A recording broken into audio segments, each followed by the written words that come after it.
Appraisal for employee motivation. One of the secrets of a good performing company is the fact that they recognize the importance of staff motivation. Watch out for companies that are 10 years old and above. The secret of their sustenance and longevity lies on the above truth. A solid and good management doesn't joke with the above notion. The truth of the matter is this: for a staff to work efficiently and effectively, employees must be motivated. This means that their efforts should be rewarded with physical, financial and psychological benefits and incentives so that they could maintain a high level of morale, satisfaction, and productivity. It means that workers should be stimulated to take a desired course of action by providing them with the opportunities to gain what they want. Employee motivation is a function of all managers in general and of personnel managers in particular. The following are some of the techniques that can be used by a manager to motivate employees. Ensuring employee participation in the decision-making process. Paying adequate and fair remuneration to employees.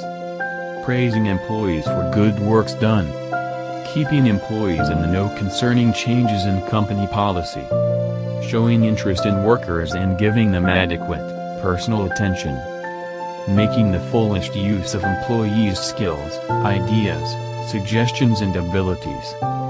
Giving employees helpful direction and assistance when they are in problem. Making employees feel secure of their jobs and free from anxiety. Setting good examples and exhibiting personal diligence. Communicating standards to employees and making them know where they stand, how well they are doing and what they can do to improve. The need to motivate employees is no longer hidden. What remains controversial is the best method of motivation. The rapid profusion and appearance of theories of motivation is a clear testimony to this. People's needs and situations vary. This implies that there can be no simple generalizations or one best method of motivation but rather a selective application of the techniques suggested above. Performance appraisal of an employee. Performance appraisal is the regular, formalized and recorded review of the way in which an individual is performing his job. It is the evaluation of the performance of employees. Performance appraisal is the continuous systematic evaluation of the individual with respect to his performance on the job and his potential for development. Staff or performance appraisal is an integral part of every manager's function. Indeed, whether intended or not, it occurs informally on a day-to-day basis in order to determine how to get work done and which members of staff to allocate to what duties. However, a formalized appraisal is a planned, systematic, methodical and comprehensive joint evaluation exercise by the appraiser and the appraised. The extent of staff participation, the degree of planning, and the purposes and priorities of appraisal systems vary from one organization to another. The main objectives of staff performance appraisal are as follows: to identify and reward competence and excellence. To identify staff training needs and develop the potential of those employees who can satisfy different future manpower needs within the organizations. To identify performance deficiencies and spur improvements in them. To motivate employees to be highly productive based on their knowledge of a forthcoming evaluation of their performance. A planned and formalized performance appraisal scheme involves a definition of clear job objectives, targets and standards for each employee. An objective evaluation of staff performance and results against previously agreed standards. An open discussion of the results and their implications. An agreement of committed plans for the future work of the appraiser and the boss. The traditional method of appraising employees involves the annual filling of a standard appraisal form by the employee's superiors. The form usually deals with various aspects of the employee's work such as output level, cooperation with co-workers, ability to work independently, initiative, cost consciousness, goal orientation, etc. The performance of each employee in the year under review is then rated for each of these criteria using a numerical scale.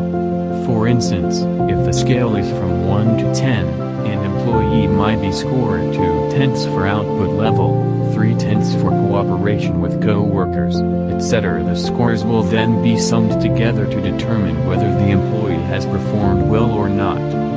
In addition to the evaluation of a worker's past performance, the superior might be asked to rate the worker's potential for growth and advancement by stating that the worker is highly promising, average and may succeed with effort, unlikely to advance or total write-off.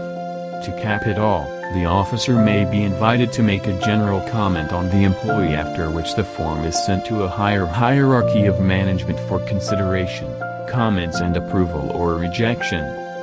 To make an appraisal system a success, the following principles must be observed in its design and operation.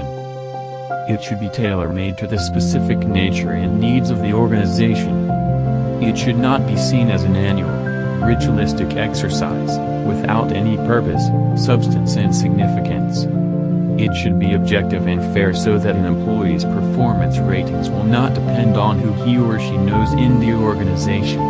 To achieve this, the exercise should involve more than just the appraiser's immediate superior. The appraiser's colleagues and subordinates should be brought into the picture.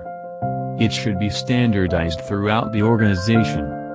It should be based on specific goals or targets for improvement.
It should include some form of self-appraisal and should be based on open constructive discussion, not broad praise or criticism. Subordinates should participate in setting the goals on which they will be appraised in the future. Superiors should not impose goals on their subordinates.